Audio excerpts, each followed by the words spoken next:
Почитувани, во ова неделно интервју на Слободна Европа разговараме со човекот кој во една прилика самиот се нарече можеби единствениот оптимист дека спорот со Грција околу името ќе биде надминат.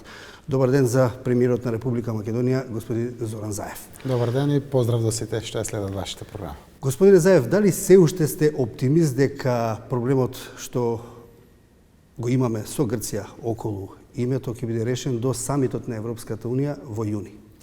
Јас сум оптимист. Оптимизмот ме води и верувам дека е од огромна помош за да гледаме храбро, внимателно, суштествено на овој сериозен процес.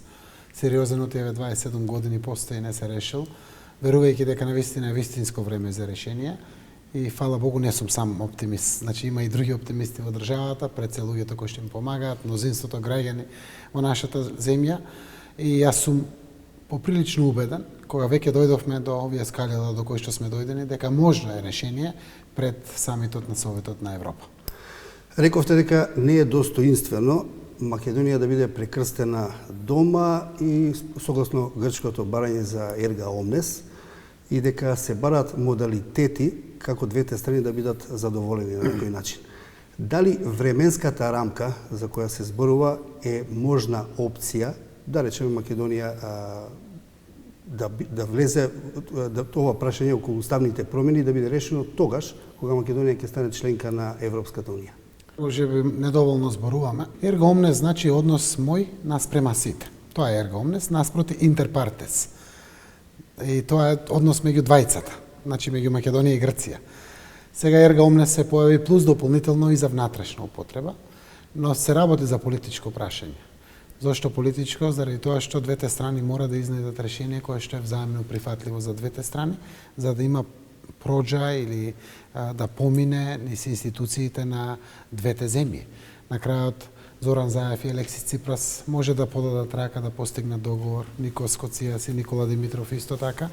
Институциите тие кои што го носат конечниот став и одлуките, така и граѓаните на двете земји, затоа мораме да водиме грижи, да бидеме креативни, како што објаснувам, во изнаоѓање на решение кое што ќе ги задоволи барем минималните потреби на двете земји, а тоа да има достоинствено решение и секако да се сочува идентитетот на двете земји со взаемно разбирање и почит и во прегорачкиот процес и оставањето на трага за воиднина.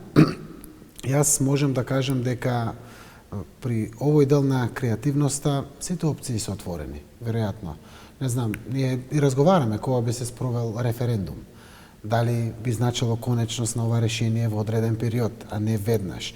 Може би веднаш, па така е најдобро.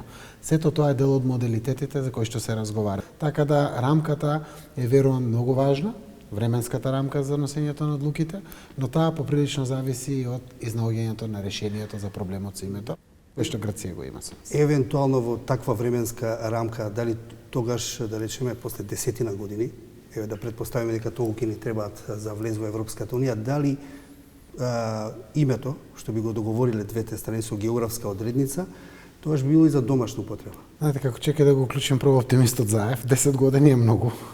Јас верувам порано. Европа пласираше еден датум 2025 година, имајќи во предвид дека Македонија добива препораки од 2009. Земја кандидат од 2005, можеме многу порано. Јас верувам дека можеме дури и да ги престигнеме Црна Гора и Србија кои што отвараат поглавја, но тоа зависи пред се од нашите домашни перформанси и капацитети.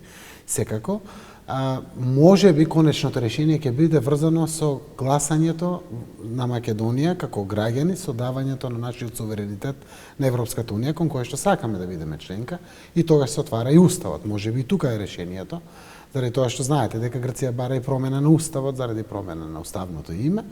Јас сум убеден дека креативноста ќе ги изнајде овие решенија. Уште едно прашање околу името само. Дали останува само уште недоговорено од крупните прашања опсегот на употребата? Таму и се што се разговара е условено. Зошто? Ако нема конечно решение, ништо претходно не важи. Зошто? Заради тоа што една работа со друга е врзана. Сето тоа што е досега решено поприлично сериозно и вреди за голема почит. Но истовремено дава причини да веруваме дека и она што остана ќе се реши. Не би прецизирал што е точно заради сензитивноста. Русија порача дека евентуалното членство на Македонија во НАТО е непријателски чин, вие испративте смирувачки пораки, Меѓутоа, според вас, реално, што може Москва да направи при процесот на евентуалното зачленување на Македонија во НАТО? Јас верувам дека не може Москва нешто да направи, заради тоа што се уште длабоко верувам дека ние сме всушност големи пријатели. Точно е, Москва има своји коментари за НАТО алијансата, дава своји ставови, има своји причини и слично, но мала Македонија како нас, која што е пријател со Руската Федерација исто така, со желба да гради пријателство понатаму, не треба да знае дека не сака да биде членка во НАТО за да напаѓа некого, туку да споделува одговорност во чувањето на мирот во светот. А при тоа па за нас тоа значи безбедност, стабилност, кој што всушност се заедно значи економија, значи повеќе пари кај нашите граѓани и подобри пријатели со Русија, заради тоа што ќе имаме поголем капацитет за соработка. Македонија доби 9-та препорака за почеток на преговори со Европската Унија, но што е различно од, да речеме, во 2014 сега, и тогаш беше без услови таа препорака? Македонија сега блеска. И тоа е субјективно, јас да го кажам. Буквално, со вордингот, со зборовите во извештајот, тоа се гледа. Европа тоа го презентира. Имавме посети на вистина од највисоките нивоа на Европската Унија. Различно е европските манири, европскиот однос на земјата према сите останати и на земјата дома. Зошто? Градиме диалог со опозицијата. Тоа не е само поради нас. Тоа е поради опозицијата и затоа вериме успехот е заеднички. Велите Македонија блеска према надвор, а што станува за внатре? Дали внатре блескаме? Економисти велат дека за да се почувствува животот, што го најавивте, дека е потребен 5% економски раст и тоа неколку години поред за граѓаните да почувствуваат на собствена кожа. Од друга страна, младите или на повеќето од нив се уште прва мисла им е како да ја напуштат Македонија. Во право се експертите кога кажуваат за 5%. Јас не го негирам тоа, затоа не случајно во нашата владина програма ставивме до крај на мандат постигање на таргет 5%. Јас би сакал оваа година да го постигнем. Да, но ММФ и Светската банка, па и вие самите, прогнозите се дека далеку под овој процент ќе биде за оваа година. 3,2% е нашата прогноза, ние веруваме дека е достижна, а не ја кријам желбата дека можеме барем да си покажеме не знам, вербална цел 4%, а 3,2% е писмената цел која што стои во буџетот и тоа е достижно според мене. Јас сум убеден дека тоа е возможно ако стварно ги искористиме сите домашни капацитети и перформанси. А со инвестициите до каде сте? Апсолутно стартуваат инвестиции. Стартуваат, може ли да наброите, например, полека на некој начин ја трошите првата година од вашиот мандат, да наброите кои странски инвестиции во времето на вашата влада се дојдени? Инвестициите кои што доаѓаат странски, ги има и домашни, но важно е да знаат и каде се насочени трошењето на јавните пари на граѓаните во делот на капиталните проекти. И тоа влијае на бруто домашниот производ, отвара работни места, пушта пари во оптек кон граѓаните и слично и го носи економскиот дел од животот кој што сите го очекуваат, и ние го ветивме животот во Македонија. Прво се градат патишта на сите страни и буквално се отворени за 270 милиони евра инвестиции во регионални, магистрални патишта и експресни патишта на територијата на цела Македонија. И почнуваат сите офанзиви, веќе се завршени тендери, почнува да се гради патот Штип-Струмица, Штип-Кочани, почнува во Западна Македонија неколку патни правци да се градат, околу Централна Македонија исто така се градат неколку патни правци. Во делот на патната инфраструктура се едни од најголемите капитални инвестиции. Вторите најголеми се во железницата. Овие денови се објавува втората фаза на тендерот, каде што имаме грант од 70 милиони и дополнително кредит, а во подготовка е третата фаза која што е вкупно 400 милиони евра. Паралелно ја подготвуваме документацијата за јавна објава на 529 милиони евра железничка делница Кичево-Лин. И тоа се од коридорот 8. Паралелно со тоа донесовме одлука Чебрени и Галиште 220 милиони евра. Двата големи проекти во градежништвото, Скопски саем и Лимакс, се понекаде 200 милиони евра.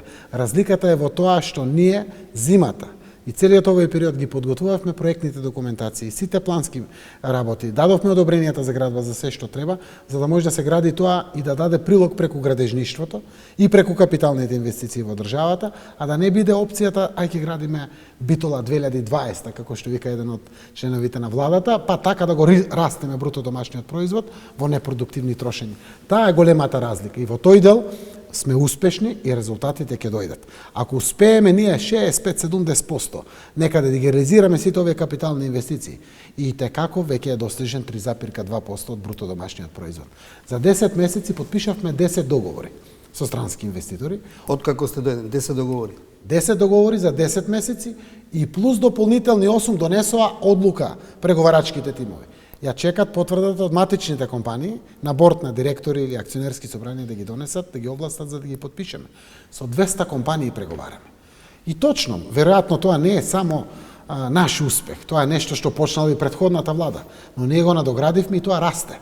Во интервју за Слободна Европа по 27 септември рековте дека постојањето на бројчаникот за украдените пари го врзувате со правосилните судски одлуки за осомничените и најавивте можна конфискација на имот. Дали уште го имате истиот став?